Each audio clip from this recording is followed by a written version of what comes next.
look, the internet does create the Ubers and the Snapchats and the Facebooks, and they create these trillionaires, fine. What's amazing about the internet, and where I really want to get your head, is the long tail.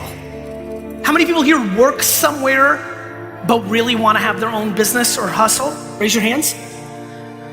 A lot. For me, the internet is for you.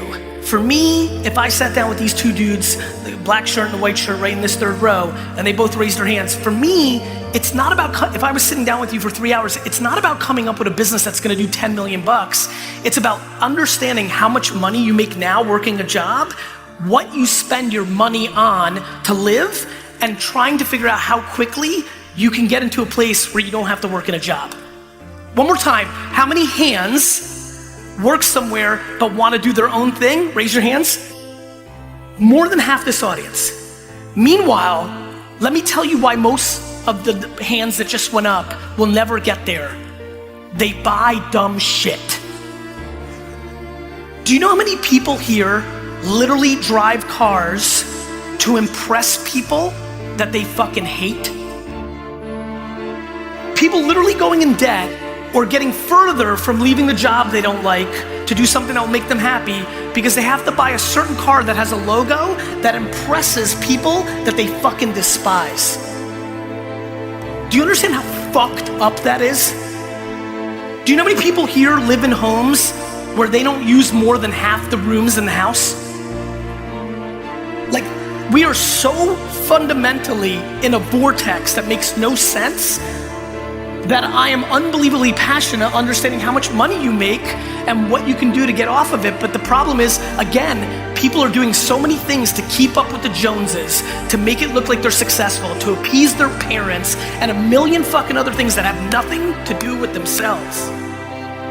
And we need to change that fucking game. And thank you. And the internet is the most likely thing. The internet is a place where you can make $54,000 a year just talking about peanut butter. This is important, guys. This is super duper important what I'm talking about. The internet, unlike the real world, is a place where the long tail gets rewarded. The long tail. The reason I'm on this ridiculous to many people garage sale hustle thing is because the quickest way, by the way, because I knew I was gonna be here, do you know how crazy it is, especially in a market like this where eBay, because Amazon wasn't here, is even more mature and ahead? Do you understand how crazy it is that if you went to the clearance aisles of your 5 biggest retailers in Australia, bought things on clearance, went home, relisted it, and posted on eBay, that the far majority of this audience could make between $50,000 to $100,000 a year just on doing that for 9 to 10 hours a day. Meanwhile, everybody's sitting here with the next big app that's gonna be the next fucking Uber for lawnmowers.